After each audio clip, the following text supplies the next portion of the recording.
लावायला आम्ही अंगावर देतो 5,000 रुपयाला एकर. एकर घेतात. मग त्यामध्ये काय काय काम असतं हो? त्यांना त्यामध्ये काय करायचं, त्यांनी ऊस तोडायचा आणायचा. एक पद्धत डोळ्याला सांग, एक डोळ हा पैसे जास्तच होतात.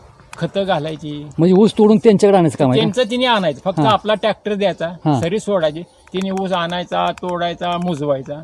खतं म्हणजे फक्त सुपर फॉस्फेटच कुजवल्या स्वरूपात 3 देतो. एकरी 3 किंवा 4 पोती कुजवलेलं, म्हणजे निदान 15 दिवस तरी ते आम्ही काय करतो, एक पोती सुपर फॉस्फेट असेल तर एक 5-6 पात्या शेणखत टाकून त्याच्यावरती थोडंसं पाणी शिंपडून मी जडपून टाकतो आम्ही एक 15 दिवस. मग ते शेतात टाकतो. म्हणजे काय होते, चुनखडीच्या शेतामध्ये शक्यतो सुपर फॉस्फेट टाकून डायरेक्ट टाकू नये. कारण काय होते, दोन्हीची भांडणं लागते. लक्षात आलं का? बरोबर. आपण ज्या वेळेला सुपर फॉस्फेट टाकतो ते सुपर फॉस्फेटच राहिलं पाहिजे. जर त्याचं ते कोणाला जरी विचारलं, मी काय BSc ॲग्री नाही किंवा BSc केमिस्ट्री नाही, अनुभव फक्त तुम्ही जर सुपर फॉस्फेट चुनखडीच्या शेतात टाकलंच तर तिचे विपरीत परिणाम होते. कारण का चुनखड आणि सुपरफॉस्फेटची ती भांडणं लागते. जर सुपर फॉस्फेट टाकायचं म्हटलं तर सुपर फॉस्फेटच शेतात राहिलं पाहिजे. ती दुसरी क्रिया झाली नाही पाहिजे. दूध कसं नसतं, का दूध नसतं, तेव्हा काय ती क्रिया झाली. बरोबर आहे का नाही? आलं क्रिया. चव बदलली ना तुमच्या दुधाची नसलं की.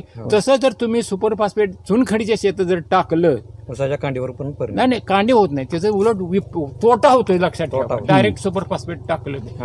म्हणून ज्या जमिनीत सुपर फॉस्फेट म्हणजे चुनखड आहे तिथे शक्यतो सांगतेच शेती अधिकारी की DAP टाका. DAP म्हणजे काय, त्या कुजवलेल्या स्वरूपातलं सुपर फॉस्फेट. त्या अमोनियम संपला की टाकला आपण प्लस सुपर फॉस्फेट, कुजवलेल्या सुपर फॉस्फेट जर अमोनिया टाकला तर डाय अमोनियम फॉस्फेटच झालं ना.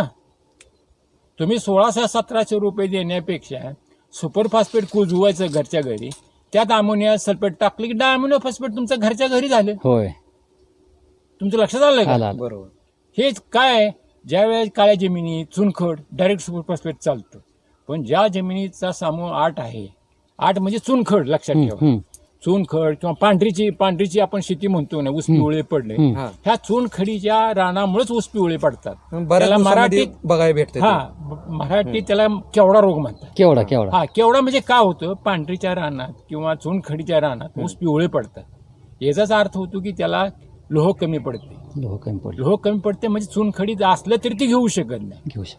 म्हणून शक्यतो सुपर फॉस्फेट डायरेक्ट चुनखडीच्या जमिनीत किंवा ज्याच्या जमिनीचा समूह 8 आहे त्या शक्यतो कुजवलेल्या स्वरूपात किंवा DAP टाका. मग हे सर्वात महत्वाचं आहे.